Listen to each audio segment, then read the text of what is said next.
can't talk because I'm smiling so much.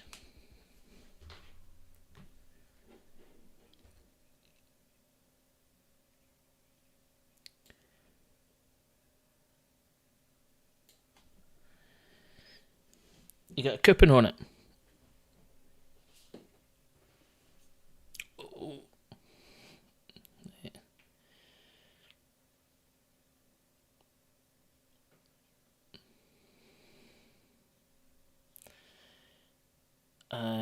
We'll put it on for you now. Who are you waiting on?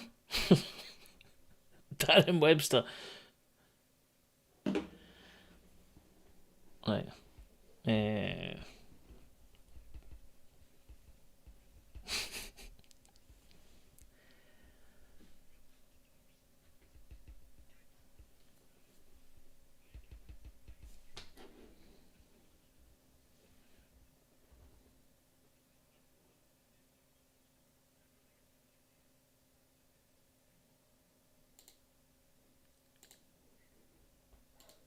Oh, fucking hell. Are we kidding me on? Right. What's going on? Right, we always do this, right? We're just shit at everything. Then that is absolutely my fault. See, because we had Boller with us a fortnight ago and we had to do audio only because something fucked up. It should now be working. Can't hear me either. Yeah, it's okay. It's fixed now. I didn't check all the right things on the mixing board, so we'll let's do that again. Corbett, do you want to talk about darts? You went around any coupons today? No, because he's clearly just got beat, so I don't want to talk about it. Because my cash out's suspended, so I'm assuming that he's been absolutely pumped. Zoneveld, or whatever his name is 2-1 up in sets. It's 2 each in legs, and Webster's 8-7 up. But Zoneveld, or whatever his name's at the board now. Anyway. Right, well, I don't want to talk about it. I don't like to get beat, as you said. Well, no. Let's talk about the glorious weekend that is Heart of Midlothian Football Club. Hello, everybody on YouTube. Thanks for joining us. We'll obviously spend all of the time laughing at Celtic, Peter Lawwell, fucking Rod Stewart, Billy Connolly, fucking any other of those absolute horrible wanks. I hope every one of them had a horrible weekend. Peter Grant. Peter Grant, oh yeah, I forgot about Peter Grant and his eyebrows. He was full drunk uncle at a party, wasn't he? Their wee stupid Christmas tree they had in their studio. Every single one of them get it right up them. Superb. The free knobheads outside or whatever the Celtic podcast was that were saying that Shankland was fat, just plodded about he scored more goals than your fucking superstar Japanese striker. Like, get it up, everybody. Feel bad for Santa, to be honest. It'll be a proper get it right up, every single one of them. At various points I'll remember other Celtic people that I hate and I'll bring them up. Hoopy the Huddle Hound, I hope he's been put down. Take him out the back, put him down. Tommy Boyd, fuck all of them. Like, every single one of them. So we'll go through that. We'll talk about the game. And that obviously we're unbelievable now. Last week we were shite, now we're the best team in Scotland. We'll talk about that. Do the headlines for the AGM this week.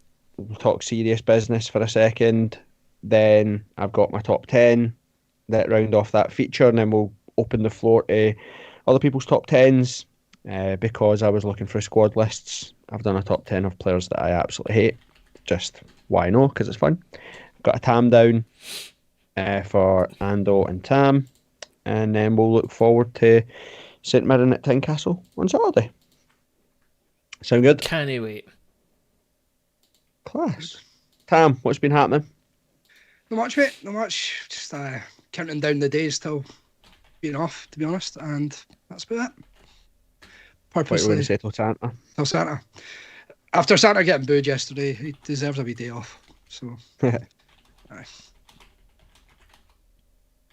Ando, what's been happening? Not much, man. On the road last week, down in London for my Christmas night out. It was an absolute, I'm telling you before we started recording, what an absolute shit show it was. I'm still recovering from it. But that result on Saturday cheered me up no end. We early birthday present as well, which I'm delighted about. Aye. So aye, fucking. Was your birthday on Monday? It is tomorrow. Yes. Yes, happy birthday for tomorrow. Thanks, mate.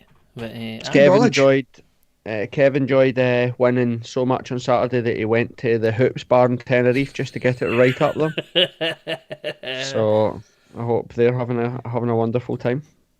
You recreate that Kelly fan. I love that you're doing it. Mate, you would never do that, Tam, because you're a shite bag. Oh, there's no disputing that for a second. Like You'd have threw your chair down angrily, came back a second later, picked it up, put it back neatly into place, and then apologised to the owner. And bought everyone a drink just as a sorry. And then swept up after the place was shut. Aye. Cool. Obviously, everybody get your comments or your questions into Tam on the YouTube. We'll try and answer them. Obviously, we had quite a bit of stuff come out at the AGM.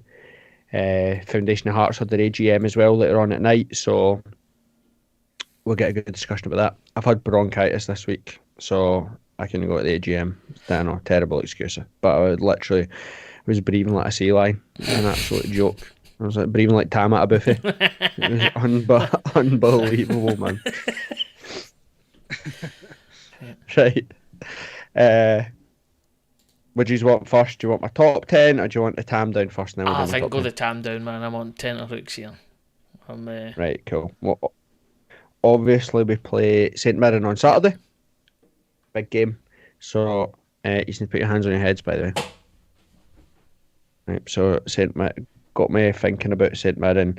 So, my Tam down is the game, the last time Hearts beat Celtic at Celtic Park. I was just kidding. I didn't know what to tell you. That it was a Celtic game where you would have just googled the team. So tell you it was St Mirren, so you just couldn't cheat. Right, last time Hearts. Well, I don't know if it was that was the last time, but was it 2007? I think the last time we beat Celtic at Celtic Park, last game of the season, they won the title.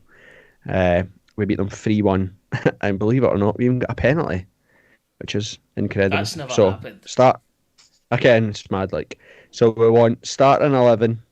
And the subs. So on you go, Tam. You can go first. Lucky on Sports Team, they named 3 goal scorers last night, so got a wee bit of head start. But Andy Driver. Correct. I'm putting my hand down and move the comments away because I don't want to be claiming off cheating. So just put it out there. Right, Ando, sure. Pospisil. Yeah. He also scored, didn't he? He did. Right, Craig Gordon. Hero. Lee Wallace. Has a gun. He was an unused sub. Go on. I just made that up. I don't know if he was unused. He was there. I don't think I just said that. It sounded professional. Miko. Miko was there. Zaliukas. Zaliukas was there as well. Might as well play Lithuanian Bingo and go Chesnauskas as well. Unacceptable. Nope. No. Suzo Santana. So, am I Nope. too far away from the mic here? Pardon me. You're too far away from that team as well. No, Suzo was not there. Remember, it was in 2009. 2007 was the last time we went there. Right, okay, sorry. Nielsen. No. Oh. Ian Black. Nope. Yeah, I've got your years off. So, man, a minute. Bruno. What? You're on a stroke. Do you need to phone a doctor or something? What the fuck?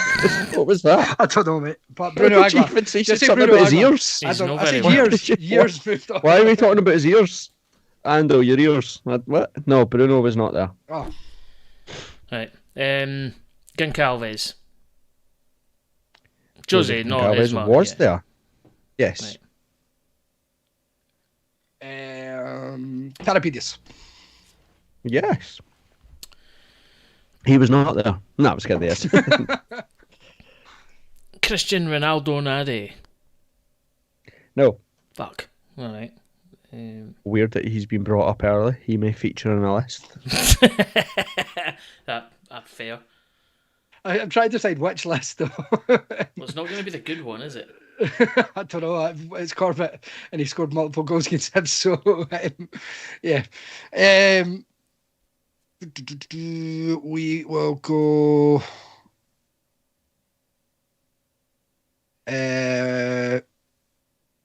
Why am I having a mind blank?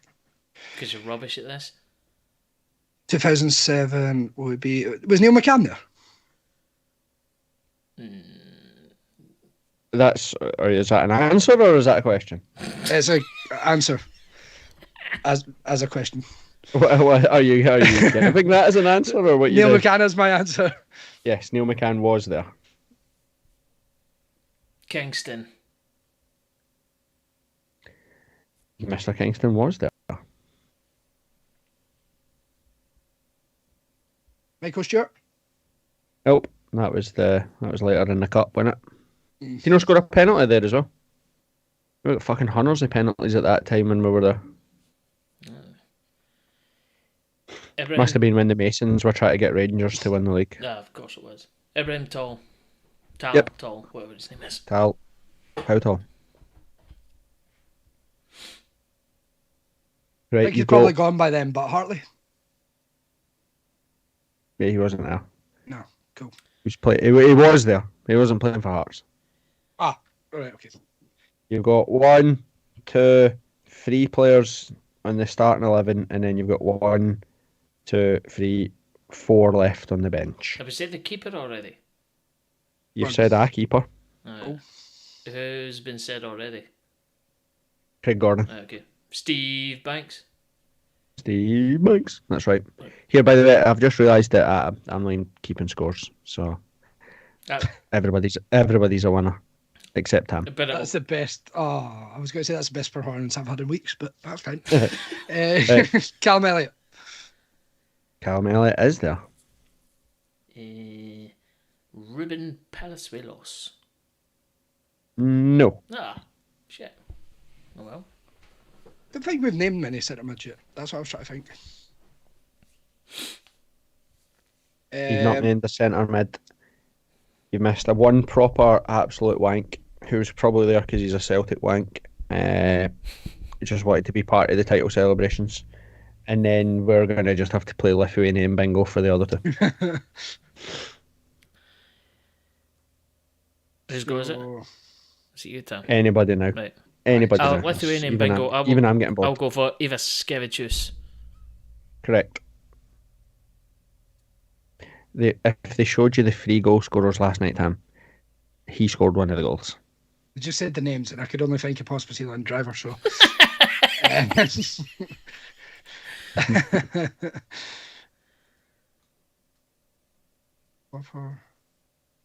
What have I said about dead air before, Tam? It's a crime, isn't I it? know, but Corbett's in my head.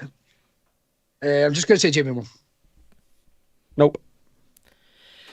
Velichka. Nope. Fuck.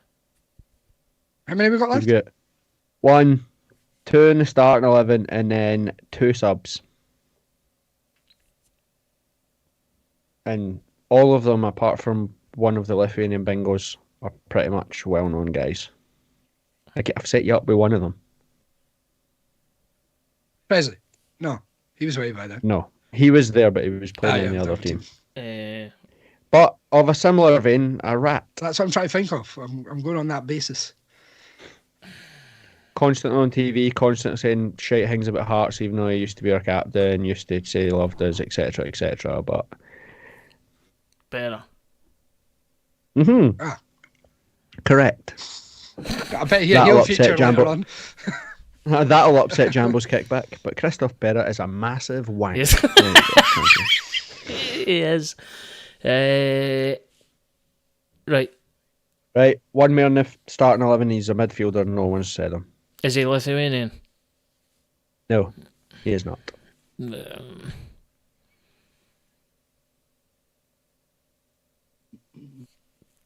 Callum Elliott? No. Said him. You said him. Said him. He didn't play centre mid. No, of course. Fuck.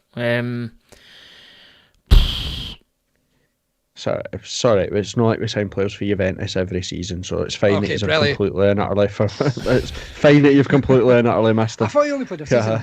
Okay. Shite when we sign those players for Juventus, innit, man? Fucking rubbish, man. I wish we'd stop going there, man. It's like us with the Australians. It doesn't work. Stop signing players for Juventus, Hearts. It's shite. Move on. Right. You've got two more. How many Lithuanians? Just one, he said. One. And one get battered after Lithuania. I said. Bednar. I've already said. Bednar is correct. Right, one more. You've said Ivas Chevikus. We've had Mykolinės. Beniusis. Nope. To both. What? To both. What did you say? I said Beniusis. Nope. Fuck's sake. Okay, we might be being incredibly racist. When I say we, I mean the royal we, because it was probably me. He might not even be Lithuanian, but I think he is. I think he is. I'm Same name as a guy that used to play with Man United, signed with Rangers, stood on the ball against Ayr United in the semi-final of the Scottish Cup at Hampden. I think it was Ayr United. Can't remember. If that's right, by the way, no wonder people think I'm on the Heart and Hand podcast. How have I remembered that? that was like Kinchelskis or something, wasn't it? It is Kinchelskis. There is. We had a guy that was like Kinchelski or some random name. How did I remember that? That better not be true. But I'm pretty sure Andrew Kinchelskis stood on the ball at Hampden in like the semi-final or something. Please didn't be against Ayr United. He definitely done that, but if it is Ayr United, that is questionable. That is a ridiculous. Why have I remembered that? Right, there we go. That was painful. You can't host that again in your life. Absolutely terrible. You definitely did not win, Tam, so that's a good thing. I think Ando won. Ando, you won. Cheers, man. No bother, man. Your fivers in the post. And Darren Webster did get beaten at darts, so I am fucking livid. It was 92 quid. I had a 15-person accumulator, and he was the second last game. 1 minute to go. I got 13 right, and he fucked it. So I'm in a half with Darren Webster. Fair enough. Right. Anything in YouTube that we'll cover first, or just want to hear my top 10? Just answers. Go for the top 10. So obviously, a while back, Lauren Shankland scored. Was it his 40th goal for Hearts or something? Can't remember. Whatever it was, he scored, and we decided that it was ridiculous how many goals he scored in such a short time. Where does he feature in sort of modern day greats, considering that he's on course for, he's now only 8 away from 50, I think. He's on 41 now. So, 9 away then. So, it's conceivable he could probably do that by the end of January, middle of February or something. Definitely on course for 20 goals again this season. Back-to-back strikers that have finished with 20 goals. Obviously, probably Robbo, the last person to do it. We decided, well, I wonder where he would sit in the list of Hearts greats, sort of 2000 onwards. We could have said in our lifetime, but because Kev's normally here, that fucking makes the range way too big. So we said we'll make it easy so that Tam can play as well. We'd say 2000. So everybody's gave theirs. Obviously, I think, Ando, you've still got a link where if people want to send in their top 10s, we can put it back into the community chat or whatever if people want to give us theirs. I'm sure we've already got some already. We do. We've got a fair few now. I'll just put it again in the YouTube chat. It's been posted on X about 5 minutes ago. So, no excuses. Get your vote in. X, is that what it's called now, is it? Aye. Elon Musk's had a marketing genius meeting and decided we'll call it X. So, fine. I just thought you were talking about trendy drugs. I've been on X a couple of times. I don't have social media, so we'll move on. I've never even heard of that, but give me some. Right. So, you will give us your top 10, so I'll just go through my top 10. Like I said, you can then dissect it and go through it as if you want. Obviously, I'll get the obvious ones out the way first. Craig Gordon. I remember obviously his debut at Falkirk for many reasons. Obviously, a couple of them being that my pals played for Falkirk at the time. I remember being ridiculously confident that Hearts would smash them. Actually, I think I was probably even there with Andy and Jamie. My mate Jamie's back over from New Zealand. I'm pretty sure they're watching right now, so it's happening. I'm pretty sure we were there. We were right behind the dugout, but I was talking to obviously Scotty and two of my mates, the Lex that played with Falkirk at the time, and then remember having to go back to them at full time and be like, well, that was quite embarrassing. As we got, was it 4-0 or something? Colin Samuel or something scored a hat trick. But that was pretty much, you can't even blame him. First game back after the winter break. But I could have gone outrageous. I remember it's weird because there's a save, hundreds of them, millions of them actual. You could talk about the ones in Europe where he made like the triple save or whatever, but it was the save at Livingston. I think we won 4-0 or something, maybe 4-1 or something. But he made a save at Livingston, and I remember seeing it and thinking, this, like, obviously we have players, and there would be players in this list that I'm just going to go through that we hype up massive, and we know are actual pretty much only good for Hearts. There's a chance they'll never go into anything other than just be good for Hearts at a time. But that was the point where I was thinking, this guy's like proper. He's like probably the best player that we'll ever have. So obviously, Gordon, Stephen Presley features on the list. He's my absolute hero. He was unbelievable for Hearts up until obviously he decided to be a snaky bastard. But he features in it. Shocked. Paul Hart. Why?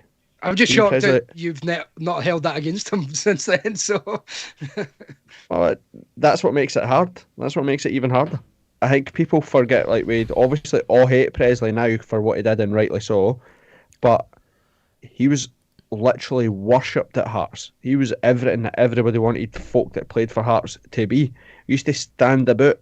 Right now we're complaining and greeting that Stephen A. Smith doesn't clap the fans. I remember standing for 5 minutes after the full-time whistle waiting on Stephen Presley to walk over and do that big stupid fist in the air or whatever before you could even go home.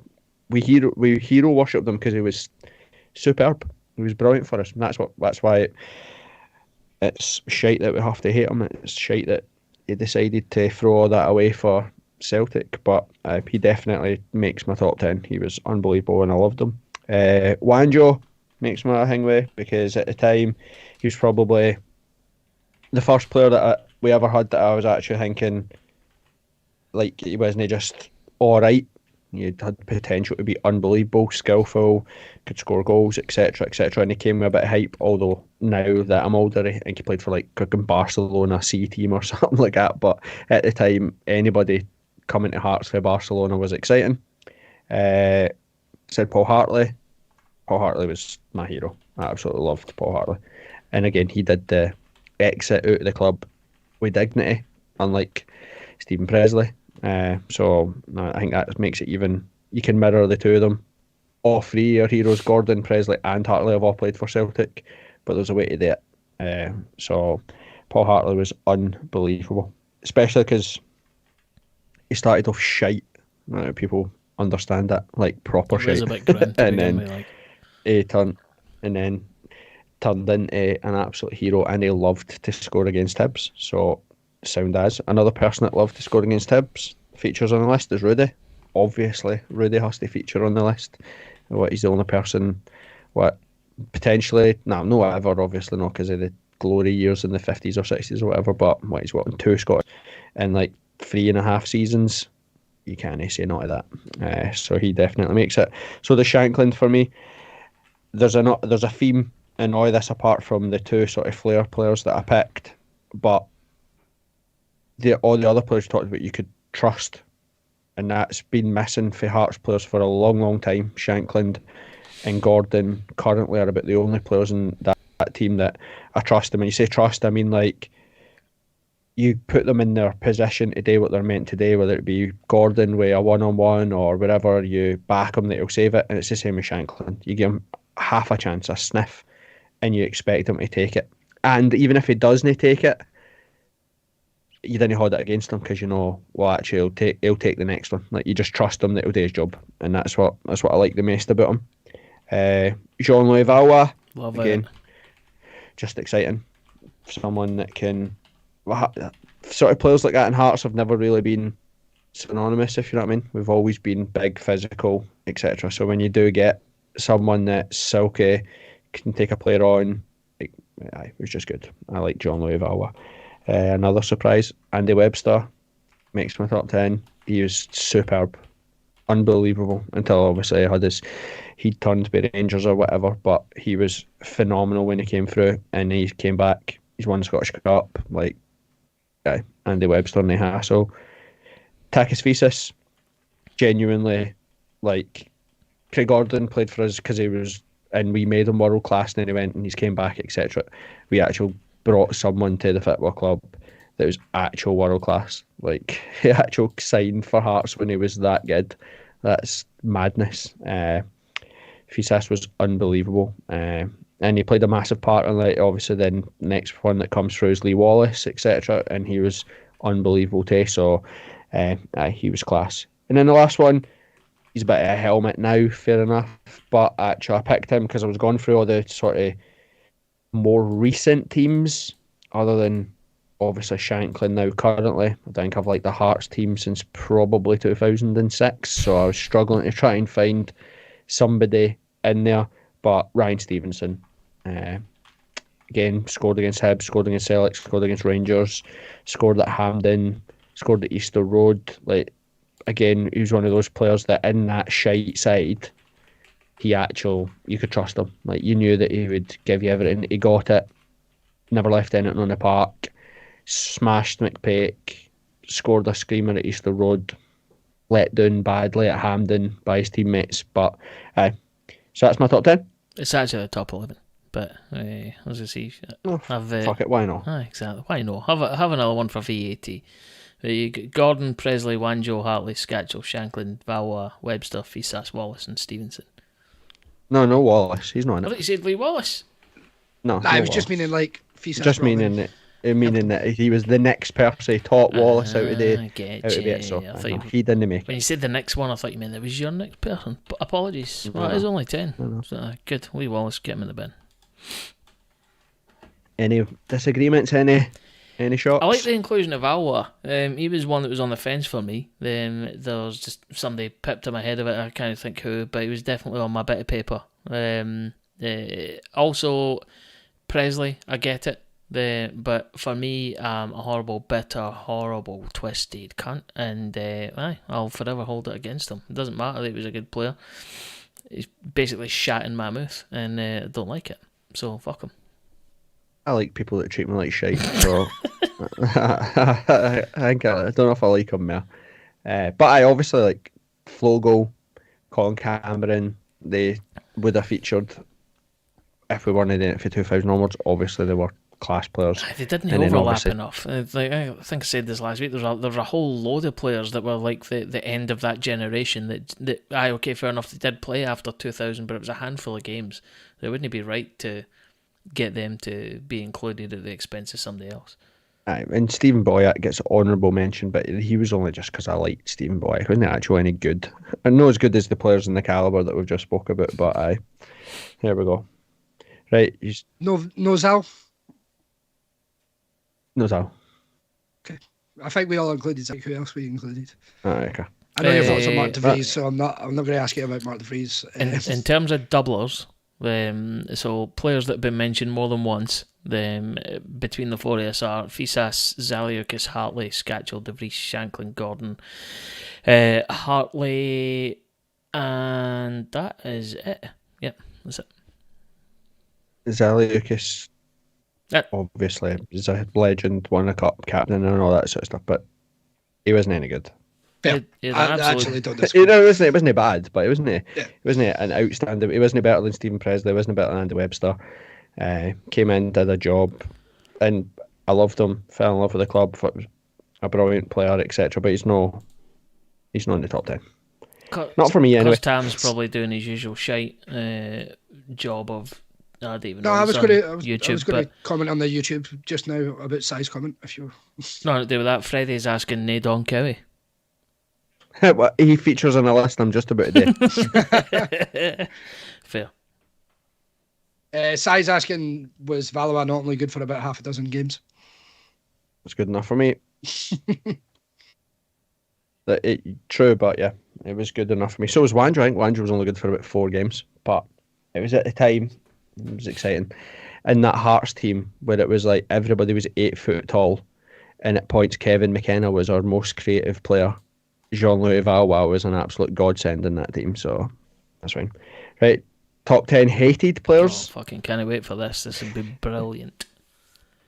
Just want to take a stab at thinking you can name any of them. I'll take one through them myself. straight off the bat. Don Cowie. Yes, he does feature in this list. Excellent. Right. Don Cowie, I contemplated putting Cammy Devlin next to him. I don't hate Cammy Devlin yet, but there was a moment in time where this club, this side currently can move away from that, where just trying really hard is enough to satisfy fans, which absolute boils my blood, because all of us would try really hard. That's no enough. So Don Cowie falls into that, because who gives a fuck if he tried really hard? He was shite. Anyway, cool. That's one. That's not better. No, he didn't. He didn't make the list. Oh. He would make a list of people that are just... they're meh. Meh. Well, you mentioned it earlier, so we saying Nadi, I'm assuming. Christian Nadi. Yes, Christian Nadi was there. He scored against Hibs, which obviously gets him bonus points. But he was one of those guys that we protected because he was ridiculed by everybody else. He was garbage. Absolutely garbage. Out of shape, fat, lazy. But he scored against Hibs, which is great. But we protected him because we felt like, we needed to. But he was absolute dog shit. Kenny makes a good point on YouTube. Has to be Poppadom Hands is another one. Like, he's another one that's like, there's a list of players that I'll be like, I'm not even going to waste my time with. Like, because Hearts shouldn't have wasted their time with them. But he's not even a football player. I think his brother was a goalkeeper or something. So it was like, must have been a thing where they said, look, come on, just give my son a game. It's like us with this podcast with you, Tim. It's like, just give him a shot, man. Aye. There'll be loads of folk on your list, like Ryan Edwards, who hopefully doesn't make it because there's so many more players other than him that were absolutely fucking dreadful. So next on the list is Jamie McAllister. Ooh. Fucking hated Jamie McAllister. I agree with that. He was absolute disaster. I just hated him. He was just a total wank. And he went to Hibs, so he's a wank. Then talking of Hibs wanks, Danny Swanson, a rat. I absolutely hated him. Why we even signed him, I'll never know. Perry Kitchen, again, falls into a moment of time for Hearts where we just taking left field punts on anybody, and he was absolute garbage. Jack Hamilton, also absolute terrible. We have this thing at Hearts where, and we're even seeing it now, that we're like, just give homegrown talent a chance. No. Let's give people that are good enough a chance. Not just play them because they're from here. Jack Hamilton, case in point, absolute jobbies. Does he even play for anybody? Like Dundee or Rafe? Dundee, something like that. Michael Ngoo. Nope, again, not worth wasting your time on that. Gordon Petrich. Oh, Somebody has called that in the comments. I believe we actually spent money on him, didn't we? Did we not get money for, like, whatever they were called, some company? Well, they used to own STV or something, AMG or something, or whatever it was. They invested money just after the cup final, 98, etc., etc., and I'm pretty sure we spent physical money on Gordon Petrich, and he was absolute useless. And then I put in brackets Stuttgart. Everybody will understand what that is. Also useless played at that time today was Kevin James. I get him. only in Scotland could he have made it as a professional football player because he was 8 foot tall. Like, that was it. He couldn't do anything else, but he was 8 foot tall. Cole Stockton. Nope. Mate, it's mad that we all have the same amount of goals for Hearts as Cole Stockton, isn't it? Yes. Absolutely crazy. But randomly, and this will cause people to get upset, but I hated Velika. Wow. I hated Velika. I could not stand him. Again, it was one of those things where, because we had hundreds of Lithuanians and you weren't allowed to say anything about them, you weren't allowed to be bad about them because it made you Richard Gordon of Sports Sound and you were horrible, and he got a game not because he was good enough, but because of where he came from. And by the end he salvaged it, he actually scored some goals or whatever, but I never ever liked him. I never took to him. Can I take another guess? Who is the Herbalife boy? It's the last one. Nope, it's not Herbalife. Oh, fuck. Somebody has mentioned Glenn Whelan, which I'd be very shocked if he's not us. Nah, he's wasn't here long enough. Anyway, it's Glenn Whelan's wife that I hate. Jake Mulroney, his bird, fuck her. No, she's a cow. It has to be Uchi, to be honest, actually. I actually forgot about it. He would have made my list. No, it's Jamie Moll. Jamie Moll, fair enough. Yeah. Jamie Moll. Like, honestly, what was the point in that? Why? Where did he even come from? Like, we just played him for the sake of playing him, and he was absolute murder. In a Champions League qualifier as well. Absolute murder. Terrible. Right. So next week we'll start reading out some of your guys' top tens, and then we'll read a couple of them and see if we can get like votes or whatever, and see if we can get like sort of the ultimate top 10. Sound good? Aye, but I think you should. Absolutely. We're definitely also going to do a top 10 fucking shit list and all. That'll just be great laugh. If we lose on Saturday, you can do the 10 outfield players that fail to beat St Mirren at Tynecastle, and it'd be difficult to argue against. Fair. Right, I'm going to struggle with a shit list. I'm a happy clapper, mind. Really. We'll do Livy as well then. Livy and Hearts, so you've got some players. Scotland. Well, they're all fucking shite for Scotland, so you can do Scotland too. Right. Let's get into the actual fucking nitty gritty of the week. Will we do the boring stuff first? Talk about the AGM, or do you just want to just go straight into laughing at Celtic? Well, I'll be honest, I was busy during the week, so I have no idea what went on at the AGM. So let's cover that if there's any good highlights, and then I think we need to, yeah. After that, into the pumping at Celtic. There was a couple of things that stuck out for me. I don't think the AGM told us anything we didn't already know. It was very well managed. I think a couple of people said and mentioned the horrendous style of play, which got rapturous applause. I think that tells you where we're at. I think it's always hard because Andrew McKinley, I praise him because he at least comes out and talks to the fans. He's front and centre. But then he fucking annoys the living daylights out of everybody and says that make me be like, what? But at least he's front and centre. So let's just say that had we not have won on Saturday, things could have been very, very interesting. Because again, we were one win away from being third. The reaction of the fans at the end of the Hibs game, the 1-1 game at the end of last season, kind of showed that the fans were behind Naismith, the kickback pole, the usual stuff that we've already heard from McKinley. It was interesting that Savage admitted or put his hands up to say that the signings haven't been up to standard. Interesting as well to hear them kind of put the blame on the players. So again, you don't win on Saturday. You've got the board saying the style of football is shite and hope it gets better. You've got the guy that brought you to the football club saying you've been shite, I hope they get better. It was a bold strategy. But I think the lady, Jackie something, Sorry, finance director. Can't remember. She spoke very, very well. She was coherent, laid it out very well as to where we're at. Spoke about the need for funding for this year if we have to match what we did last year, etc., etc. So she was pretty good. But overall, it was a bit timid in terms of the questions that we asked. Again, fucking somebody managed to talk about biodegradable stuff. Why?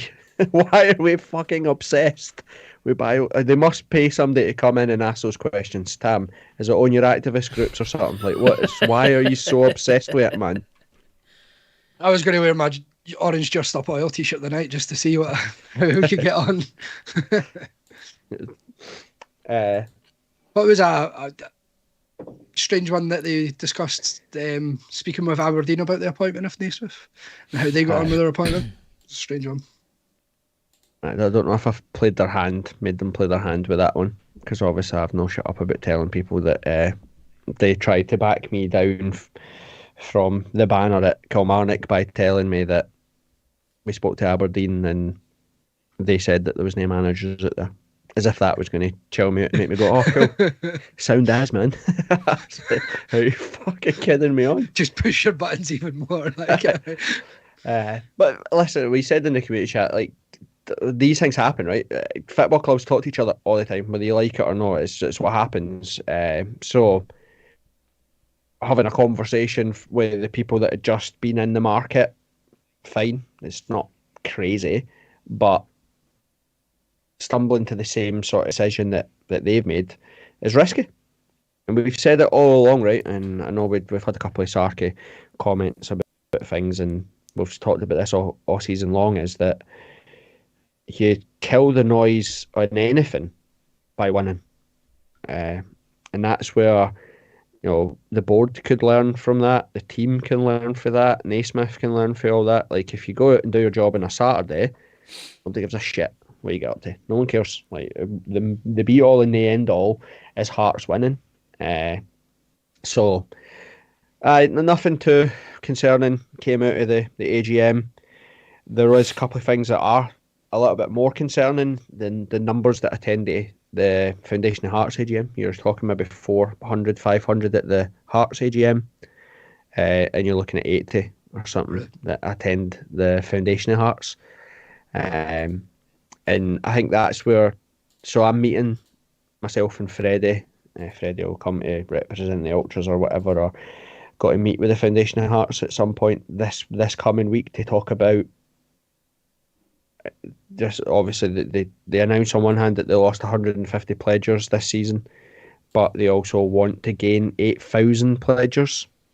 Yeah, sorry, but somewhere that doesn't make any sense. Like, so we're going to go and engage with them and see if we can help do something, because I think we own 73% of the club is now owned by the Foundation of Hearts. Crazy.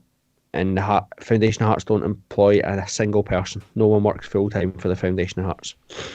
And it's at that point where now we need to start looking at, well, if the viable long-term solution for the football club is that it will be run by the Foundation of Hearts, it can't be run by volunteers. Name a multi-million pound fast-paced industry that is run by volunteers. You know, you think right now, think of a volunteer organisation that you know. You're thinking fucking Polbeth United Boys Club, or you're thinking Bathgate Bowling Club or something like that. You can't run a professional football team with standards that you want to go and win trophies and all that sort of stuff with volunteers. So it doesn't exist. We need to have a look at that. But nothing really else jumped out. I think they said that they were continuing to redevelop or fix Tynecastle, which is good. It's much needed. I don't know, maybe it's heightened because we've obviously been lucky enough to gain access to Tynecastle for displays and to paint stuff and all that.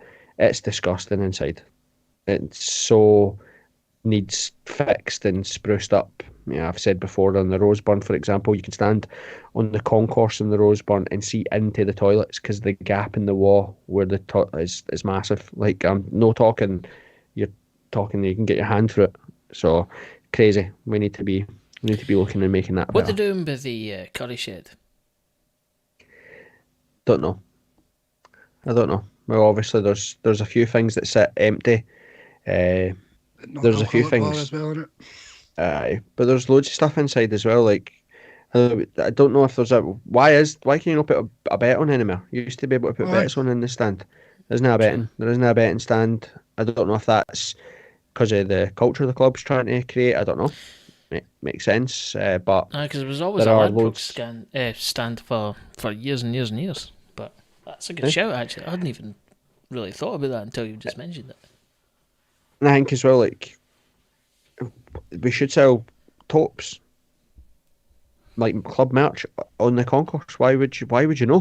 Why would you not sell hats and scarves and programs and all that inside the stadium? Like, if you sit in the Wheatfield, for example, you park behind the Wheatfield to get to the club shop. You have to walk all the way along Gorgie Road down into the main stand into the club shop. Club shop's an absolute mess on a match day. Like, it's stupid. So hopefully that they continue that, but it's hard not to be distracted because of one on Saturday. Things behind the scenes aren't good enough. Wins will help kill the noise, etc., but I wasn't massively impressed with how we conducted ourselves on Thursday at the AGM. I would have liked to have seen them pushed for better answers than what they gave, but it is what it is. I said win on Saturdays and nobody cares what happens off the park. Fair. Any questions on that for anybody about what happened at the AGM or what was folks overriding thoughts? Fraser Adair says McKinley doesn't say anything of substance when things aren't going well. Which, fair. I did think this is a comment from me, but I thought it was interesting. I don't know if it's just smoke and mirrors, but the comments about Shankland, just saying it would have to be a massive bid. They haven't had any discussions with agents or clubs as so far, but. Yeah, but that's one of these fucking stupid things that you say. Massive is a relative term, right? So, like, go naturally, someone put pounds and pence on that, right? So, massive for Hearts would be 3 million, right? That's what these fucking dickheads are going to be thinking. Whereas massive to me would be 15 million, which is what he should get, is what he should command. But you know what I mean? Completely two different schools of thought there. So, The word massive doesn't mean anything until you put context in it. Also, another comment from me though. I did like the backing up of what the hotel is, and because I don't particularly agree with the hotel, but the fact that what did you say her name was? Jackie, sorry, was it? Yep. Finance director, saying about it would lay empty. We need something in the future generating revenue throughout the season when there's no football revenue. I thought it was all pretty good, to be fair, on that. And no sensible Hearts fan should be upset that we built a hotel. Like, of course it makes sense, but the argument that we always have is these things don't supersede the park. What happens on the pitch is what matters. If we are 5th in the league, I couldn't give a fuck if we built a 15-storey hotel that had bird's eye views of the palace or the castle. I couldn't give a shit. I want Hearts to win. That's what matters, and it's that stuff. You don't hear from anybody when we lose. You don't hear about what's happening, but yet fucking Tam leaves a 5-star review for the Sky Lounge, and that's all we talk about, and that's all we hear about. No one cares. I couldn't give a shit about the Skyline or whatever it's called or the hotel. It's about football, and that's where we're at. So I think people start to question all that stuff when performances on the park aren't good enough. Again, we spoke about this last week. We'll talk about it again. We need forensic information around what is the purpose of James Anderson's money. Yeah. Because fine, if James Anderson says I only donate money because you're doing your community work, I want the ladies football team, you want all these sort of vanity projects that all football clubs are supposed to do, and his money goes directly to paying and financing all those projects, then fine. But what's the long term future for this? Because what if he walks away? Where are we at? If the money is if we know that we're getting £4.5 million every year, or whatever it works out to be, do we have a say in how that's spent? Can we decide, actually, no, we didn't want to do that amount of money anymore? We want to, can we use £4 million to buy a player, or a budget for a player, keep a player, the bank and pay Shankland loads of money? I still don't like the cloak and mirrors around that. I'd like some detail as to how it's used. £15 million staff cost. How much of that is eaten up by the ladies' team now? Because they've been signing players left, right, and centre. How much have they been paid? What does that cost? Like, how much is it coming out of Hearts versus how much comes into Hearts?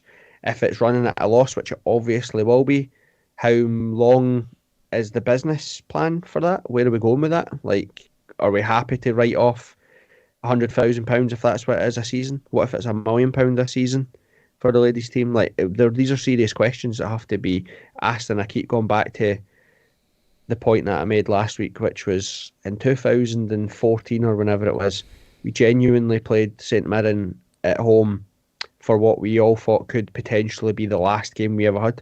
We had to raise £1 million. We were begging, we were literal cash cows in and around Edinburgh, begging people to give us their money. And now we're just happy to write off and chuck money into a pit because we have some billionaire happy to just get his pals around the table and chuck us some spare money here or there. We need some concrete plans. What's the future? What does it look like? When do they expect the ladies' team to turn a profit? When do they expect it to be worth its while, etc., etc.?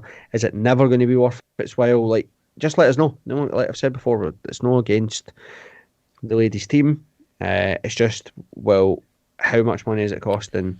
So let fans be comfortable with it, or make their own mind up about it. No, just lie to us or ignore it, and then just make us get on with it. So,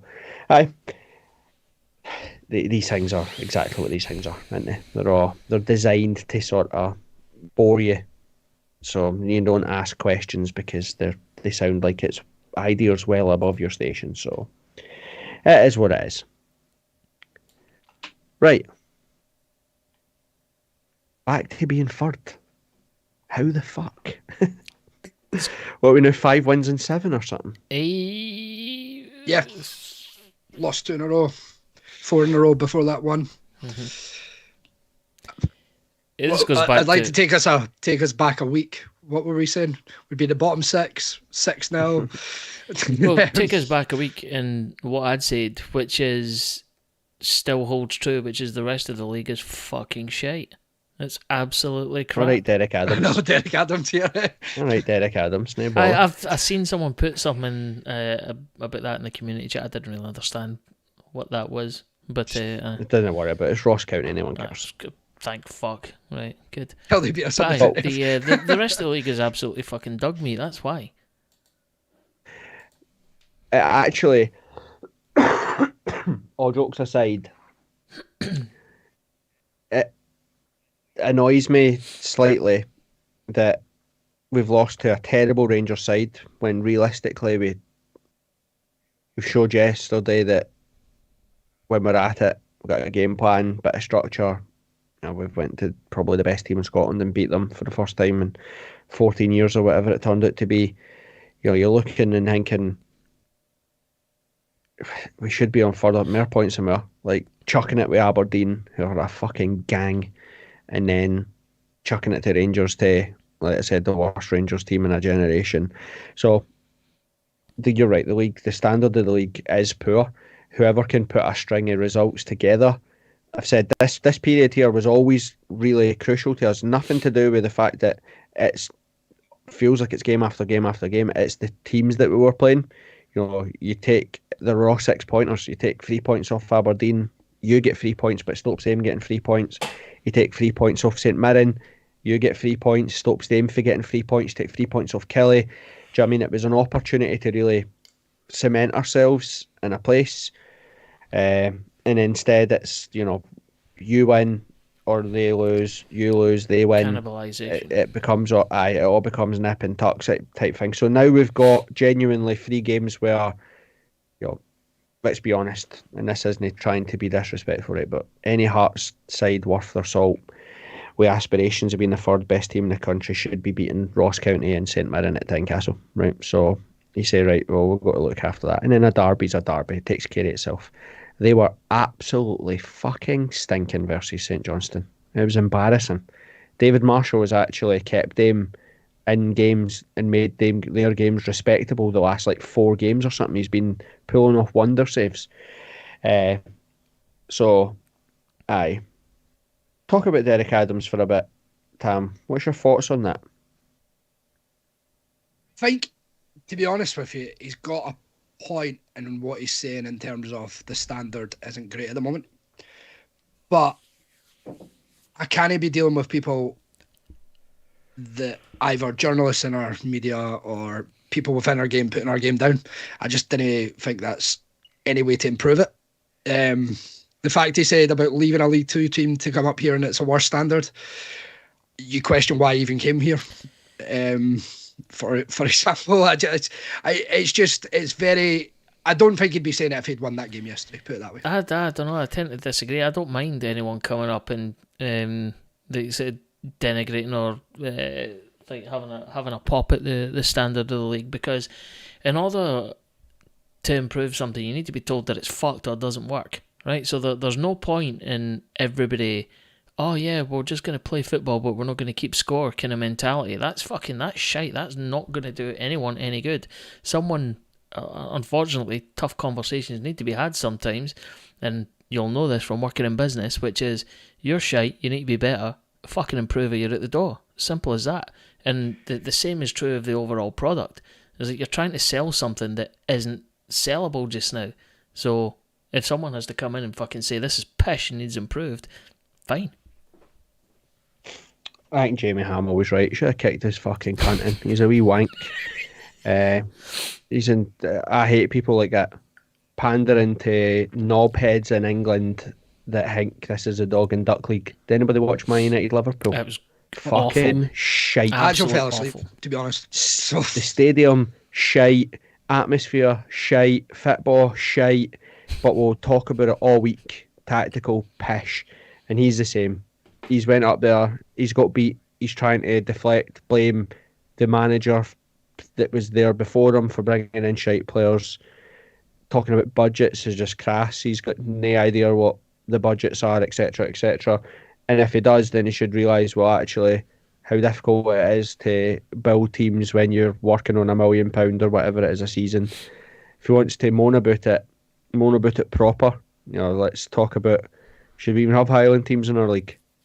No, it's too far away. Let them play each other. No one gives a fuck about Inverness, Cally, Thistle or Ross County.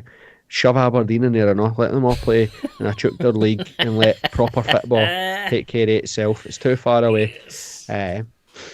But I thought it was just embarrassing. It was embarrassing. We should, I think, Ginge in the Hearts chat, literally wheel at Jamie Hamill at half time. Let's see him shit his knickers on the 30th of December. As I say, I've no idea. Put him right on the spot. I've no idea what he said, what he's actually said. But the fact remains, there's still nothing wrong with being told that the product that of course, mate. You're selling like is you said, pish. take a pop at the stuff that what we need to like playing each other 4 times a season. Bin it. We don't need that. And we'll never do that because the broadcasters dictate this shit. Exactly. Bin the broadcasters. Let folk do their own. Look after their own highlights. Look after their own whatever it needs to be. Get rid of that. Get all that stuff. Build it back up again. Yeah. Playing each other 4 times a season, stupid. Playing each other in the top and bottom 6. I hate when it comes to that time of the season and I have to listen to people try to big it up as if it's exciting. It's no exciting whatsoever. All it does is a safety net to ensure that if Celtic and Rangers are having an absolute howler of a season and someone's looking like they're going to do a Leicester, I know what to do. Make them play the 5 best teams in the league rather than playing the 5 worst teams in the league and get a run in whilst they have to play it. That's all it is. It's just a safety net. It's another layer of protection to ensure that Celtic and Rangers finish first and second. Get it in the bin. I say why it actually is. You know, the official reason they give for it is because of maths, right? So if you've got a 12-team league playing each other 4 times, that is the total number of games is more than they can fit into the calendar, given all the other fixture congestion. In which case, bin the fucking League Cup. No one gives a shit about that. It's absolutely crap. And most leagues across Europe don't even have a League Cup. They've just got the National Cup and then the league. That's it. I think it's only us in England, maybe Ireland, that have it. Get it in the fucking bin. It's mad that Ross County can get rid of Malky Mackay and then hire an even bigger arsehole. It's mental. Like. We'll have to talk serious though. Obviously, after their can't remember who it was that wrote a letter to Peter Lawwell or the SFA or whatever is moaning that Celtic fans had been locked out of Tynecastle. It was disgraceful to see that again. Celtic, being the big boy bullies, locked Hearts fans out, and then the rest of their stadium sat fucking empty. I hope that the SFA are looking at that, investigating it. You know, if you're gonna throw shade, you have to make sure that you fill your stadium. You know, the supposed best team in Scotland can't even sell out their own stadium. It's embarrassing. We could have had those empty seats. So hopefully the SFA look at them. To be honest, that was one thing. Like, joking aside, that did surprise me. Get it right up. It did surprise me that watching it on the Hearts TV coverage, because obviously I'm based offshore and it's totally illegal. That it's the amount of, even early in the game, empty seats. It's like, fucking hell. They do this all the time, Ando. This is what they try to say. Oh, it's because the standard they football is shite. It's so hard for us. We've only won 13 out of the last fucking 14 leagues. I can't believe it. It's Peter Lawwell's fault. Fuck off, man. Fuck off. They're the biggest wanks in Scottish football, man. Sack the board shouts after 2 losses. Sack the board, mate. Did you see the guy? He was literally trying to get Peter Lawwell out. I was like, mate, I think they made £80 million profit last season or something. Like, get a life, man. What is wrong with those people? But I'm all for it. I fucking love it. Fuck them. A Celtic employee. Somebody please click that on Twitter, because they're going to have to get the big, remember it was like one team, one dream thing that they had for Ronnie Dyla to fill like the top tiers, because none of them were there. And they go, they're going to need it. Weird, again, no bookings at Celtic Park yesterday. It's the Masons, mate. Masons, mate, coming up to Christmas. You know, try to do the boys a favour. Decent like that. It was nice of them. So if the Masons can keep doing that, that would be class. Because I've always said the meltdown. The SFA are fantastic. They're nothing but a bunch of solid individuals, and they can all come round my house for Christmas. It's fine. Like, welcome, boys. Honestly, absolutely. I agree, mate. I agree. And it's one of those things that you forget. I don't enjoy watching Rangers win anything, but I do enjoy Celtic meltdowns. So I'm in that way where can't watch any other team other than Hearts be successful. So it can't be us that makes them great. So if it turns out that it can only be Rangers that makes them great, good. I'm all for it because I love it. Mm-hmm. John Hartson, in tears, brilliant. Give me it. Chris Sutton, brilliant. I love it. Give me it all. Peter Grant and his mad eyebrows. Every single one of them grating their fucking eyes out. That's what it's all about. That clip yesterday in the community chat, and sorry, I didn't pay attention to who actually sent it, but whoever it was, well done. It was fucking brilliant. I've genuinely, I think I've watched it 100 times. It's brilliant. It's up there with the video. Remember the Hibs party thing for the St Johnstone's bit where he go in and it's oh, what's happened? Has somebody died? I love that. And I always pick up the best thing about that clip is how raging Peter Grant looks, but it's the Christmas tree that buckled me. I didn't know why I found that so funny, to be sitting in front of a Christmas tree fucking furious. But it was the same with the Hibs video where they had the green and white cupcakes. That's my favourite thing.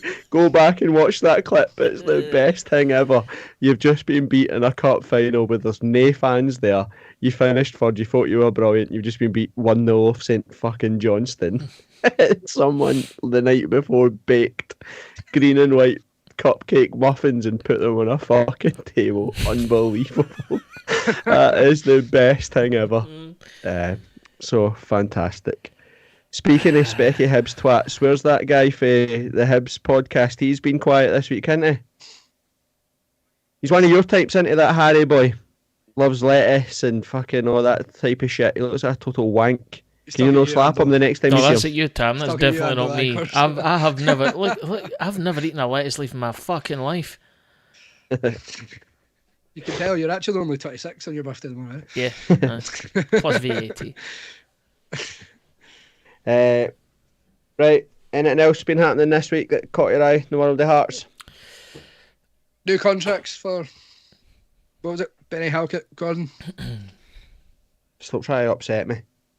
I was happy I forgot about that. But to be fair, Benny was unbelievable yesterday. If he plays like that every week, he can fucking do it. Sign a 5-year deal at that rate, man. So I must have missed this as well. So Gordon I knew about. Halkett and Benny I didn't know about. I know boys from the previous week. Talks have started, essentially. Right, okay. I think Boyce triggered his from appearances. Yeah. That's fair. I don't mind that, because obviously he's clever enough to work it into his contract, knowing that he's made of fucking eggshells and he's going to be out for ages and ages and ages, and it's a way to secure his future. Fair play to him, but nothing you can do about that apart from not play him. I think there's an argument to say we've needed him recently, so even if his goal delivery is shite, but we've covered that before. Anything on YouTube, Tam, that we need to talk about? All good at the moment. Obviously, I've kept up to date with it, but move on. Let's talk about the game. Cool. Well, let's talk about the game. So yesterday, Celtic 0, Hearts 2. Where do you even start? First, when you seen the let's be real. 2:00, 10 to 2. You've seen the starting 11. Talk me through your thoughts, Tam. I purposely went to the shops, to be honest with you. So I missed the first half. Obviously missed the first 2 goals. But I seen the team and I was like, well, this is going to be shite. Can't be arsed. You went to the shops? Do you mean a local produce provider? Or surely you don't shop at big supermarkets? No, went to the Barras market instead or something. I don't know. I was going to say, no, you didn't. Oh, that would have been too close to there, actually. I realise where that is in Glasgow. Ando, what was your thoughts? Well, I was pretty much a similar state as Tam. I had a couple of things to do in the morning and had said to the missus, was that, listen, I'm not fucking in any rush to get back home for 3 o'clock because we're going to get scudded 4 or 5-0. I'll be honest, I logged in to Hearts TV, got it all set up just in time for the first goal going in. So I didn't actually find out or didn't check the team until I'd seen that we're 1-0 up. So I can't really say anything about pre-match thoughts, but from sort of 13 minutes onwards or whatever, I can commentate in the game, but that's about it. But it's one of them, like Tam, I was just going to stick my head under the covers and just fucking pretend it wasn't happening. What I would say, though, I thought was absolutely throwing Atkinson and Denham under the bus again, be like Atkinson straight back in after his terrible performance against Rangers, and then Denham, nobody'd seen in months, thrown back in again. But I was wrong. And listen, the thing that obviously I genuinely turned my phone off at 10 to 3. Like I'd said that was always my plan. I was like, we were doing Christmas things with the wife, kids were away to Grands, so I was like, I'm not ruining my day with Hearts. Wait a minute. The kids were away at the Grands and you were doing Christmas things with the wife. You know, the Christmas thing. Don't remember, Tam's here, man. Right, okay, cool. A special X-rated version of this will be out later in the week for adults. Celtic won the only thing getting fucked. Yeah, beauty. How long was between our goals? 15 minutes. Nah, I've not got that in me. I've not got that in me. Like, you went 3 times. We were cuddling, but then we were cuddling, but then. But I'd said I'm not letting Hearts annoy me. Like I'm not travelled. Me and Chrissy Wilson 8 hours in the car with each other, going up to Aberdeen last week for that shit show. I was like, nah, I'm not ruining another Saturday with Hearts. But they get wound up when Hearts post. Brad used to really annoy me in the group chat with it when he used to do it. We'd post like the same formation that we've played for like a month, 3 months, a year, and then folk go like, that's 4-4-2. I'm like, Not fucking, isn't he? It's the same formation that we play every fucking week. So folk going, oh my god, it's 5-4-1 or whatever. I was like, I know. We play that formation every single week. Like, what? How are you annoyed at that? I was like, all we're doing is, instead of playing with wing backs, we're just putting them in the back. Like, we play every game like that. I think said it in the community chat, like, hasn't it?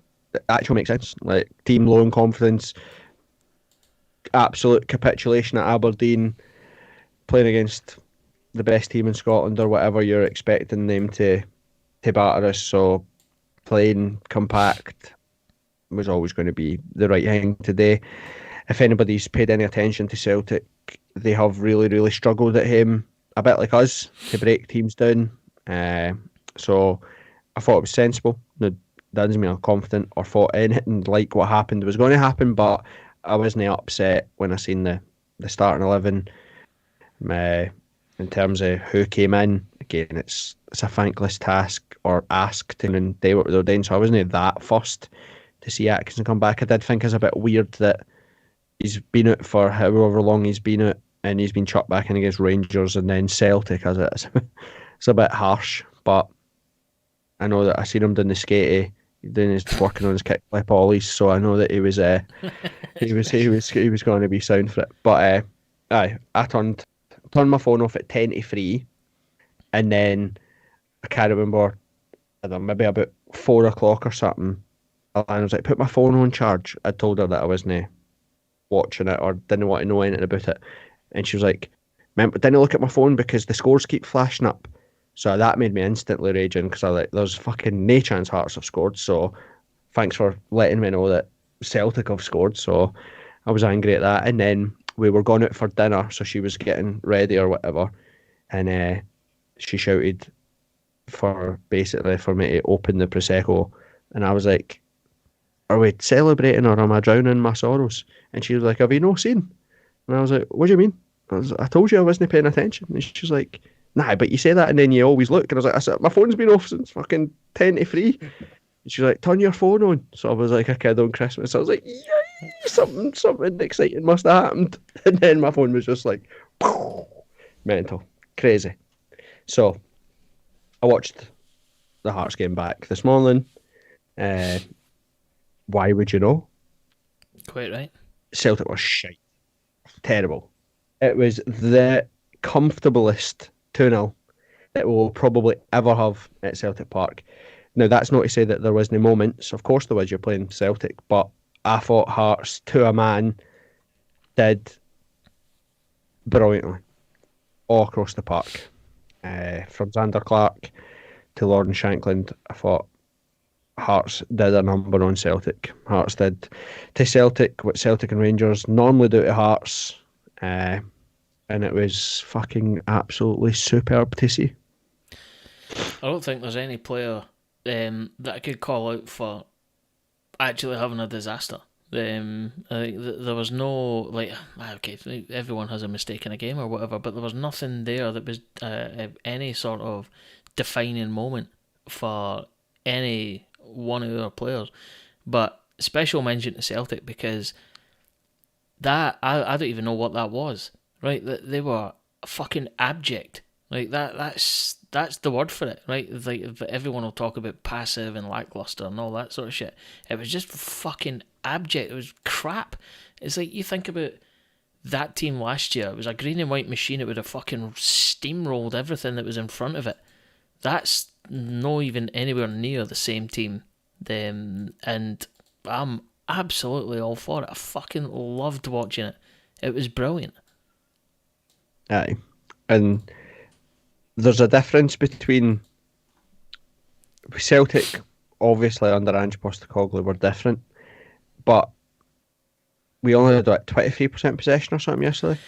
Aye, just looking at but it now. Yeah. Honestly, the 70 odd percent possession that Celtic had was exactly where Hearts wanted them to have it. The game was in front of Hearts the whole time, and that's when you're playing 5-4-1. That's exactly where you want it to be. Let them have the ball. Them passing the ball about, like what we get so frustrated with Hearts between Carter Vickers into the midfield back to Carter Vickers. That's exactly where we want them to have the ball, because they're not going to do us any damage there whatsoever. And then when they did get it wide, there was 2-on-1 every single time. You know, Atkinson and Kingsley, or Cochrane and Kent, or whoever it needed to be, were over, and they couldn't get in behind. They couldn't work it. Kyogo runs were, if he was running away from Kent, Rouse was there. If he was running away from Rouse, Kent was there, or Clark was there. We had numbers where we needed to have numbers all over the park, and it was unbelievable to see. It was great to see. I'm saying Ando, special mention to it. It was great to see Kingsley score. Yeah, definitely. It's not our place to say, obviously, but Stephen Kingsley and his family have been going through some pretty horrible stuff away from football that would impact anybody.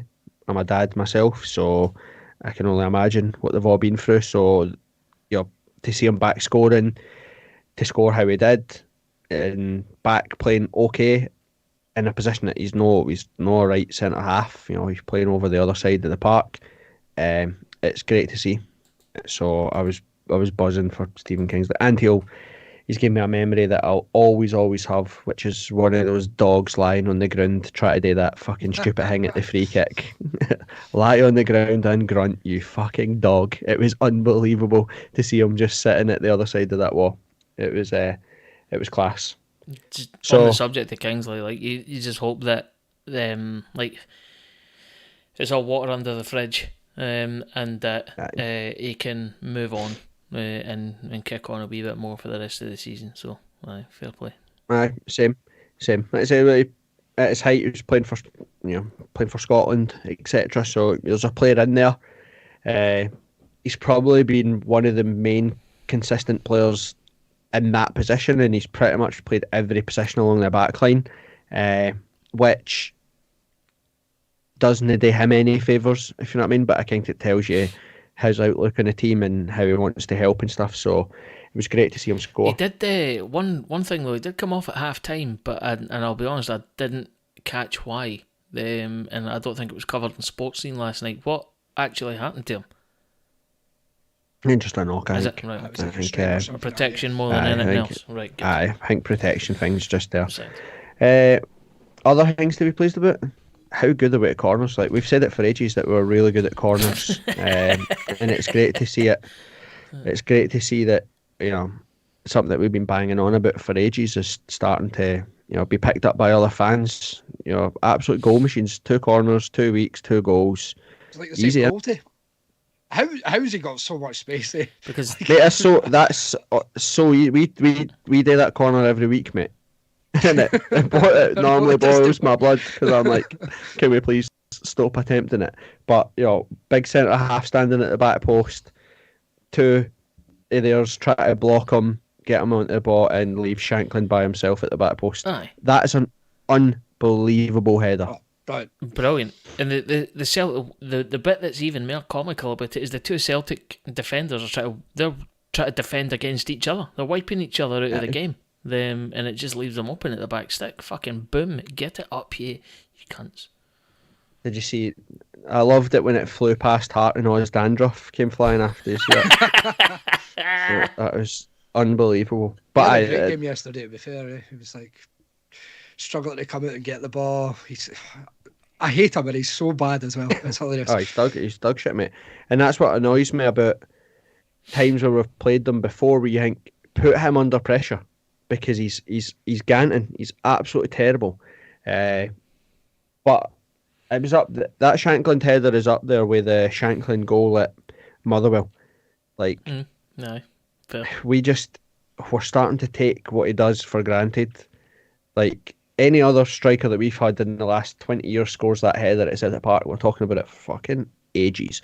Because he's free header, yep, but he volleys it in with his head. It's like a proper powerful header. Like, it's an absolute belter. And that's something that he's added to his game this season, because think back to last season in terms of headers that he scored, I can't think of too many. But now he scored a header at Ibrox, he scored a header at Pittodrie, scored a header at Celtic Park. He's unbelievable, Shankland, isn't he? Get the statue built. So, Aye. you're saying take it for granted, but I hope we just push the boat out and get him signed. Let's not talk properly, about that long term. But it scares me. Not the time of the place. I think his goal yesterday was his 7th goal in 6 games versus Celtic, which is an outrageous return. Or maybe 7 goals in 7 games versus Celtic or something. I think it's against the Old Firm in total, maybe. I might be wrong.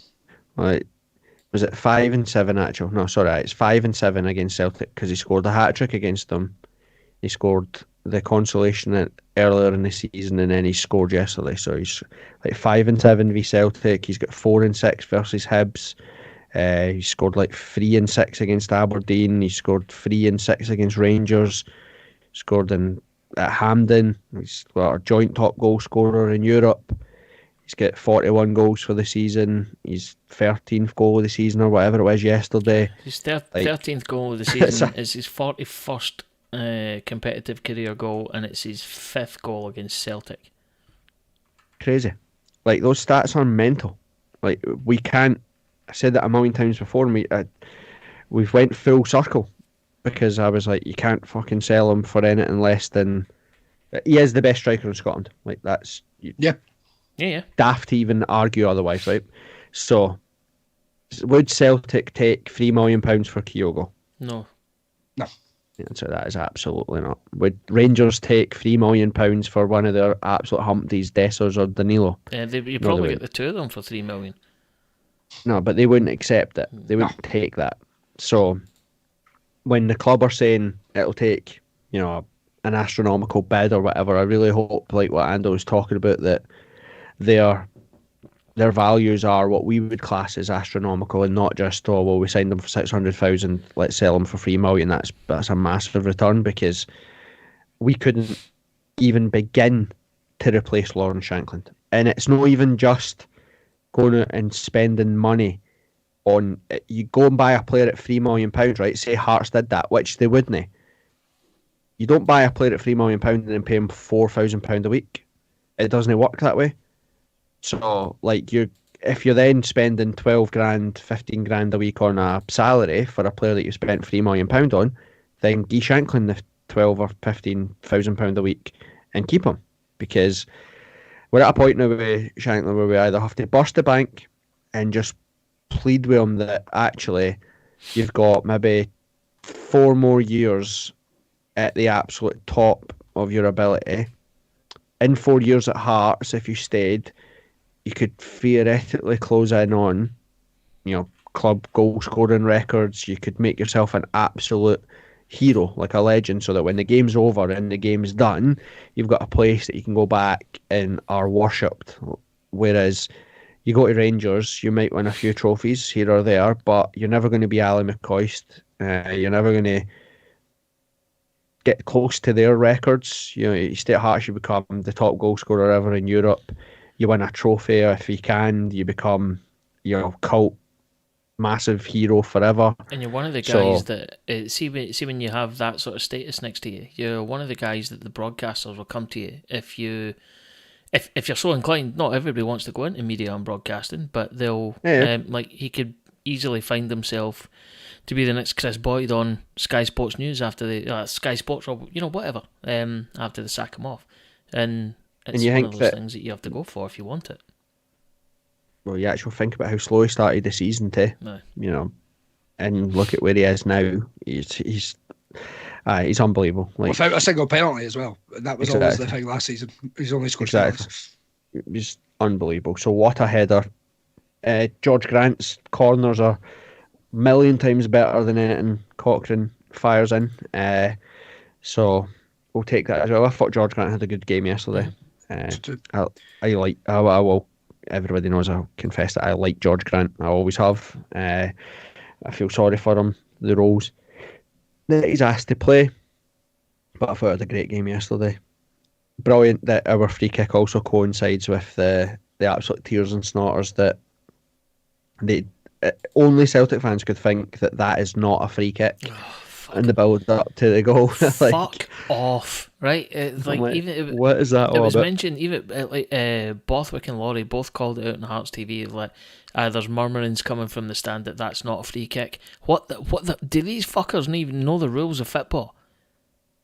It's a joke, man. Of course it's a fucking foul. It was funny though. It is funny, and I do enjoy when they get so upset. But both, obviously Atkinson won the free kick, but I thought both wing backs coming inside, and both of them had brilliant games, Cochrane and Atkinson. I thought Cochrane was probably the best player on the pitch, to be honest, yesterday. I thought Cochrane was brilliant as well. Kent and all. Kent, well, we know, we've discussed at length how good Kent is.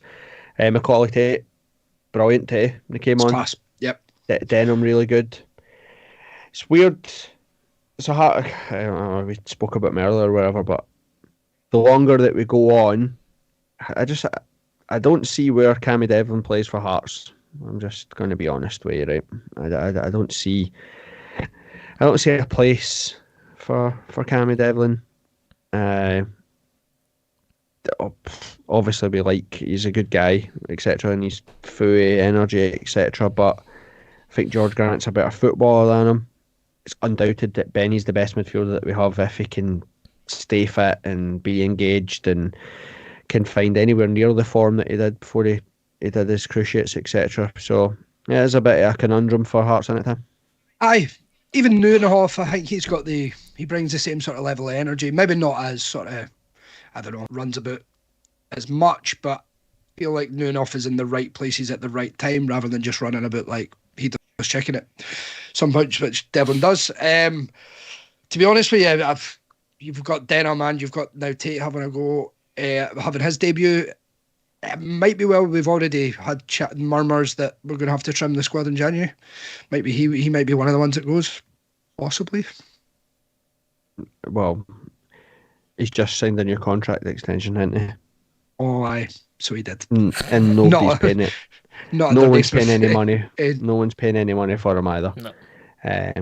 But I suppose it's a good headache for Hearts to have, because I actually would still, if we need a run in 8, we haven't had a run in 8 in our team. We've just said there, like some of the players that were on my list of, Paul Hartley, we don't have that box to box. We don't carry a goal threat from midfield. We need a run in 8. So I would still like the club to go out and try and find someone to play there. You're looking at, if we're trimming the squads, then you're looking probably Haring, Halliday on the way out, probably. Says a lot that Haring chose to brought on and Tate was yesterday. I think that kind of sums it up, to be honest, for his career. And again, he's made the mistake at Ibrox and he's never came back from it, which I said I'm all for as long as it's consistent. Other players have made mistakes too, but it was genuinely, it was comfortable. That sounds really easy, but we dealt with every single thing Celtic had. They were so one-dimensional, Celtic. They couldn't play around us. They couldn't do anything, and everybody that went, none, no tempo. But we snuffed that out. We talk about that before. You have to go and I've said that a couple of times in the community chat. Hearts fans are terrible for this, and it really annoys me that we diminish or dismiss teams and say that they're shite. They just camped in and sat 10 men behind the ball. We've only played one team this season that have done that, and that was Livingston at home. Every other team has came and played their game, and Hearts couldn't deal with it. Nobody put men behind the ball and sat back, etc., etc. Kelly never done it. Motherwell never done it. Hibbs never done it. And Hearts didn't really do that yesterday either, because we took our chances and we made Celtic think about, actually they didn't overexpose themselves because they were worried what Hearts could do in the areas of the park Hearts could get into. So as comfortable a result at Celtic Park, I think, probably in my lifetime. Without a doubt. Definitely in mine. Yeah. Definitely in mine. Absolutely glorious, isn't it? Mm-hmm. It was absolutely glorious. What's happened to Kyogo, by the way? He looked honking like yesterday. I don't know if we just nullified him or what, but as you say, but yeah. He's just he's not hit the form that he hit last season. There's a combination of factors behind it, but we're not going to analyse that too much to death. But like the whole point that we said at the start, which were Celtic were just fucking abject yesterday. Yeah. Like crap. They play in a completely different style to anything that Ange Postecoglou ever did. So that's exactly why they kind of get him to do anything. Good, and I'm all for it. Because let's be under no illusions about this at all. Celtic tears and a Celtic meltdown is the best kind. There's no other better meltdown in Scottish football, from my point of view, if I'm honest. Okay, fair enough, they might bounce back next week and scud somebody 6 or 7-0, and we might fail to beat St Mirren, and it'll all be ancient history. But I don't care. I'll fucking lap it up for as long as I can. You also spoke about the obviously the Kingsley goal, but his block for who was it, Palmer's shot or something? That was just as good, and that kept us right in the game. Yep. And after that, I think, as you say, cruised it from then on in. Yeah, it was good. It was so comfortable. Packy Bonner greeting on the radio, superb, absolutely valuable listening. If you're bored and want to cheer yourself up, listening to some of his tears will absolutely get you there. Talking about the radio, you got to give Ronnie a wee shout out for calling us out on the radio. No, that's fine. No, I love it. It's class. we dish it out. We've got to be able to take it back. Ronnie's a good guy. Anything on YouTube for that, Tam? You've not checked. Craig's made up a good point, but I don't even want to talk about it because we won. But he says, to be honest, we don't have a goal threat bar Shankland, which is fair. True. Sai says, hopes that Kingsley stays fit. If he does, I see more free kick goals, I'm assuming he's meant to say, as he usually goes on a run off them, which is true. I think one season he had like 4 in a few games or something, wasn't it? That's the first time he scored a free kick since that fucking idiot stadium announcer called him the free kick wizard or whatever it was, the free kick expert. That's the first one that he scored. I can't even remember. He's not taken many this season, has he? Though ever? There was a couple. There was one in Europe where they left it to. Is it Denham? Somebody they left it to fucking Connor Smith or something like that, and I was like, "What are you doing?" Like Rosenborg or something. He was like 30 yards out.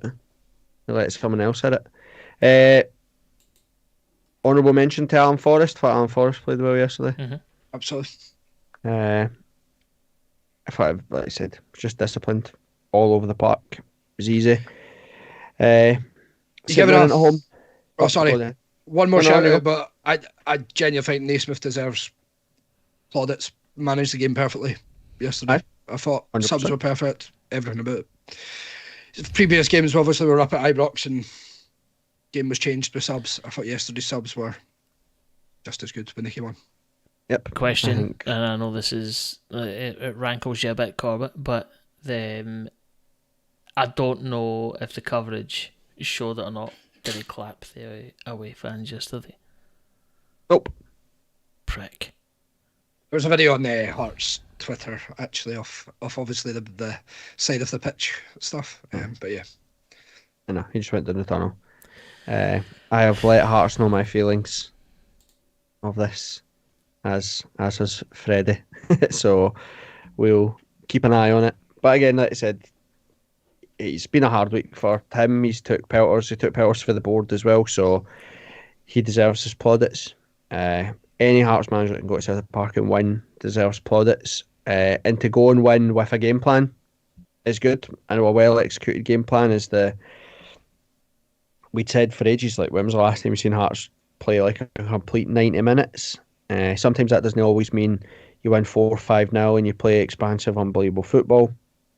But a professional football club, you should always have an idea as to what we're trying to do.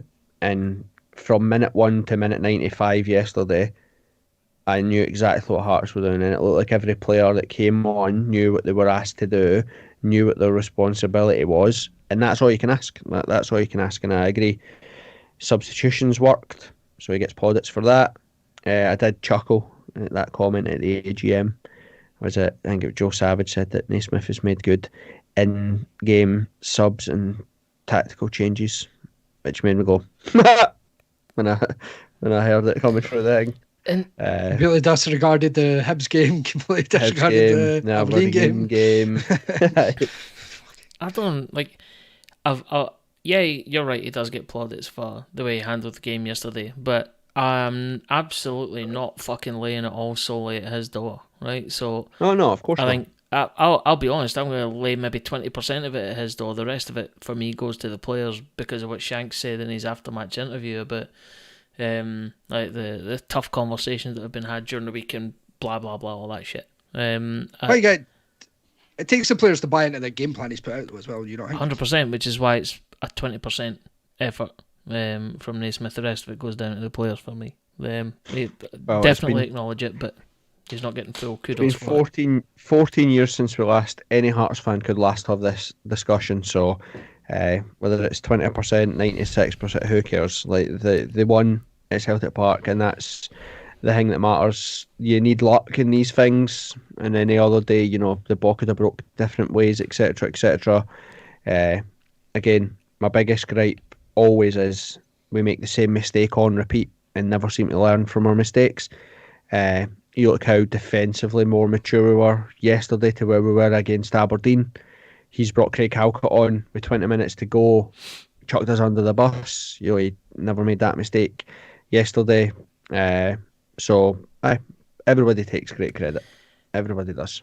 And Hearts beat another Celtic record. What was it? One game off matching Martin O'Neill's record of wins and not getting beat at Celtic Park. Sorry. So, some shit like that. Yeah, given current form, then. So we're now scheduled to beat Celtic again at home and sometime in the year 2037. Class. Do you think we'll still be podcasting by then? I don't think I'll make it till then, to be honest. Me neither. But it was a good and enjoyable day. I enjoyed all the wee Hibs or shite. That was good. Because I won't lie, that boils my blood having to sit and listen to them sing that shit about us. So that was good. It was good to get it right up them. Anything from YouTube before we move on to talk about St Mirren? All good. George Gardner said that's the difference, a game plan and everyone stuck to their task. Spot on. Correct. And Sandy Dowie makes a good point, which I suppose we've not touched on yet, but I think the team deserve credit for, there's a wee love heart cover in the word, but the away wins this season. So what's that? I think we beat away wins for, I think had more for the last, fifth this season anyway. Yeah, I think that's so. We've worked out before since like 2000 or something in the top flight. I think we average 4 away wins a season. So I think we've had 5 away wins in the league, 1 away in the League Cup, so 6 away wins so far. I actually think we're and this is one thing that we can change. There is a bit of it came out in the AGM. Naismith has talked about it as well. A bit about, you know, us as fans at Tynecastle, and we've spoken about it before as well. But you have to deal with it. You have to roll your sleeves up and deal with it's a hostile atmosphere at Tynecastle. I've always said before, the best Hearts teams, the iconic Hearts teams, engage with that hostility. They use that, they feed off it, and make it intimidating for the teams that they play against. Hearts teams that are passive, they're the ones that end up getting the aggression aimed at them because the stands are so close, you hear everything, etc. So it's up to the players to go and accept that. It's up to the manager to go and put a team out that can play with a bit of style, etc. But yeah, away from home, unbelievable. We've said it before that teams that finish third because their home form is normally the best out of the old firm. Robbie was a master of it in his 2 seasons back. And the second time round, we only lost to Dundee and St Mirren at home. They were the only teams we dropped points to that weren't Celtic or Rangers. And And then again, you then go into your away games, gone like exactly the scenario that we had yesterday. If you can win your away games, it's almost like 3 points that the other teams round about you weren't bagging on you getting. Yep. So we got to make no qualms about it. Yesterday, we got a bonus 3 points that not another team in the league expected us to get. Aberdeen were expecting us to get beat. Hibs expected us to get beat. St Mirren expected us to get beat. You draw in, you chuck in there that St Mirren drew at home with Motherwell. It was at home, wasn't it, for St Mirren? Yep. Pretty sure. Hibs get beat away. Like, these things, they all matter because it puts us, like, Hibs are now away to Ross County next weekend. We are at home to St Mirren. Like, I think have Hibs got a game midweek, actually. No, I don't think they do. So their next game's away to Ross County then. It's just Aberdeen and Rangers. So you've got that difficult period, difficult venues for them to go to. So if we take care of our home games, then you're absolutely laughing. Do you know what I mean? Like, we beat Livingston and Aberdeen, first round of fixtures, won 2 of our home games. It's got to be fixed. You've got to do better. Got to do better than that. I think Rangers, St Johnstone and Rangers are the first 2 teams that we've played in the second round of fixtures. 1-1, lost 1. Got to win on Saturday. That's super important, or you just waste the away wins. So massively takes the pressure off. As you say, if we can go beat St Mirren on a Saturday, go to Easter Road, get a result, that players are going into the winter break with exactly buzzing, no pressure off. What a situation to be in. Yeah, and the good thing for us is, and sometimes it used to wind me up with Robbie, is that we're playing the same way away from home as we are at home. It's just that at home, you don't get the patience that you get in away games. Like, if you look and you look at away to Kilmarnock, look at away to Motherwell, we controlled the game. We played the game how we wanted to play the game, and to a certain extent yesterday, we played the game how we wanted the game to be played, which was surrender the ball to Celtic and make them try and do something, and then be quick on the break and try and create chances, etc. So, but when you're at Tynecastle, you're expected to go and be aggressive, play with tempo, create chances and stuff. So that's like, it's good to see us not overcomplicate things. We're playing the exact same way home and away. Just that at home, we need to be a bit more clinical and get fans engaged pretty quickly. Like, sound. St Mirren then. Next up at Tynecastle, the question that's the most important. Ando, will you be there? No, I won't. Good. So a home win for Hearts. Yes. Fantastic. It is the good lady's birthday on Saturday. So yes, I will not be there. So yeah, 3 points. And I think you're probably going to go into predictions. I'm just going to say it because I'm full of stupid confidence. And it's been I've not said this all season. Someone's going to take a fucking shagging off us, and it'll be St Mirren on Saturday. Okay. 4 or 5 now for me, easy. Okay. Right. So what's your that great recently, I should say. Right, give us your prediction then. It'll be Heart and Midlothian 4, St Mirren 0. Tam, what's your predictions for Saturday? I think I'll be a bit more tight, unfortunately. Robinson side. I do think we'll win, but I think it'll just be the 1-0. Okay. I think I am on the same side of the fence as Tam. I think it'll be 2-1. It'll be tight and nervy, probably. Maybe 2-0 up, and then they'll get a goal back, and we'll manage to squeak it. But any victory, as long as we win, that is the most important thing. Right, anything coming through on YouTube before we wrap it up, because we've been talking shite for about 2 hours. No far away, fair. Nothing since we last spoke. Done. Eden mentioned again the 3 tackles and 0 bookings at Parkhead, but that, again, we've already discussed. So all good, yeah. Cool. Right, everybody. Well, what is Christmas Eve next Sunday, isn't it? So we won't be maybe do a Saturday night reaction, maybe if we've got time. And some of us, I'm not also not going to the game and going to get pissed, so I don't know if that's a good idea. Who are you getting pissed with, like? My man, no. I was joking, no. She's not told me about Yeah. Nah, just going up into town with a certain bald ginger man will be involved. Say hi, not Rob. Liam Boyce. Well, does that mean that he's not got the game on Saturday? No, he is actually going. He said he is going, so unfortunately. So.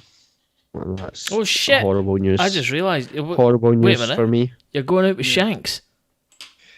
I believe so. There's a big group of us, but we'll just move on. When you said a bald ginger man, I thought you meant Rab, because he's more relevant. But never mind. Yeah. Well, yeah, we'll maybe try.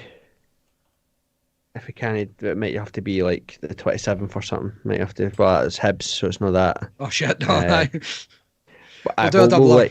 We'll Thursday, Friday or something. We'll work something out, even if we just do a bit of we can do like those Celtic fannies and stand outside the stadium talking about how Shankland just plods along. That'd be fun if we get beat. Tears and snotters outside Tynecastle. But anyway, everybody, thanks there's no Curtis Main on Saturday. That's the only thing. Talking about guys that plod along. Mate, they've got Alec Gorgic, and every time we play against him, it turns into prime Zinedine Zidane, and it boils my blood. But thanks to everybody on YouTube. We appreciate it. If we don't get the opportunity to talk to you before then, I hope everybody has a brilliant Christmas.